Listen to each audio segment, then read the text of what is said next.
Tony Blair said on the day of the explosions that "we know this was done in the name of Islam," when there was no proof whatsoever of who had done it, therefore indicating he possibly had foreknowledge of the plan and who they intended to blame and the reason why they were going to blame the Muslims.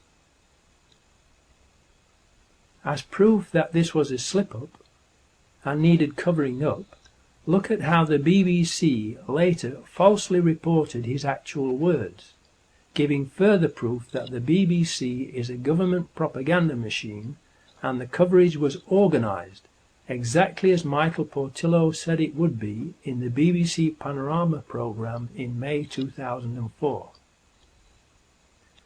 Later that same day, Ephraim Halevi, a former head of the Israeli Mossad, wrote in an article published on the Jerusalem Post website at 18:10 p.m. London time that the attacks had been carried out simultaneously with near-perfect execution.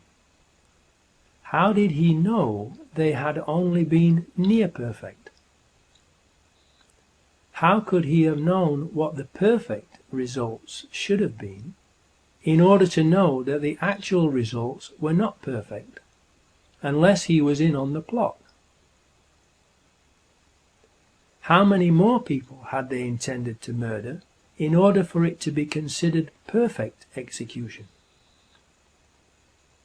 How did he know, at least 2 days before the London authorities released the information on the 9th of July, that the bombs were detonated simultaneously, unless he was in on the plot? As proof that this too was a slip-up, the Jerusalem Post article in question was completely removed from their website after people began to ask similar questions.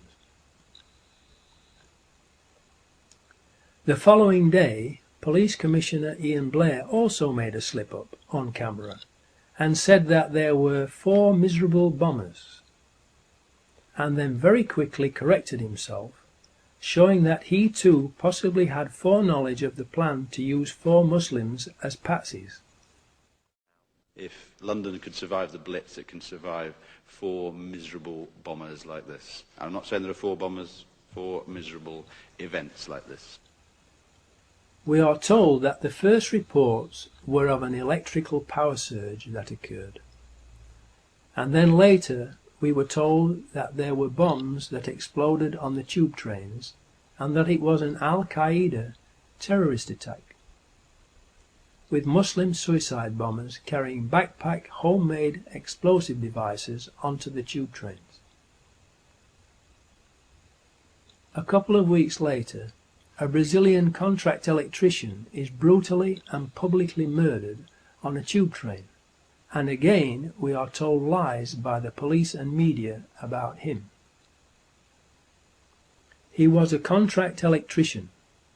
For whom had he been working, and what had he been working on in the days leading up to the 7th of July 2005? Remember that the first reports from the media about 7/7/2005 were of an electrical power surge, and John Charles de Menezes was a contract electrician. Was he hired as part of the terrorist exercise's 1,000 people to wire up devices for mock explosions to be set off by a power surge? Did he see the explosive devices being fastened under the tube train carriage floors and later realize what had really happened and was starting to talk about it? Did they, the hierarchy enslaving you, publicly execute him to shut him up and as a warning to others to keep their mouths shut? We have been unable to find out where he worked. We know about his cousins who live in London and his family coming over from Brazil, but we do not know where he worked. Why? Who is the person calling himself Richard Jones and claiming to have been next to the suicide bomber on the bus and a witness to the bus bombing? And why did he tell so many lies? Why did Peter Power smirk, grin and giggle when he spoke about the coincidence that the exercise had turned out to be real, when lots of people had been killed and injured. What is funny about that? The probability of the 7/7/2005 drill and attack coinciding without being planned to coincide in a 10-year period is 1 chance in 3715599200000000000000000000000000000000000000000000000000000000000000000000000000000000000000000000000000000000000000000000000000000000000000000000000000000000000000000000000000000000000000000000000000000000000000000.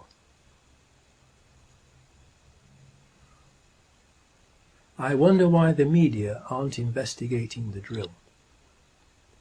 Why are Peter Power, Verint Systems, Richard Jones, Commissioner Ian Blair, the anti-terrorist branch who shot and murdered these innocent people, the Israeli Mossad, Tony Blair, and the government itself not under investigation for these horrendous crimes? 8th chapter title. Conclusion. The times of the trains and tube trains on that day have been carefully checked. The first train after 0740 am left Luton at 0756 am and arrived at King's Cross Thameslink station at 0842 am. The 3 tube trains that blew up left King's Cross Underground station at 0835 am, the eastbound Circle Line train number 204. 0842 am, the westbound Circle Line train number 216. 0848 am, the Piccadilly Line train south. It was therefore impossible for any of the 4 accused Muslims to have caught the tube trains that blew up. If we have at least 3 of the 4 suicide bombers being shot dead at Canary Wharf, and we know they weren't on the tube trains because the 0740 am train from Luton to King's Cross was cancelled that day, and the photo of them outside Luton station at 0721:54 am is a fake, and that Hasib Hussain was part of the mock terrorism exercise, then we have overwhelming proof that the 4 accused Muslims were patsies and are innocent, and that it was an inside job, and that, like Lee Harvey Oswald, they too have been murdered to silence them.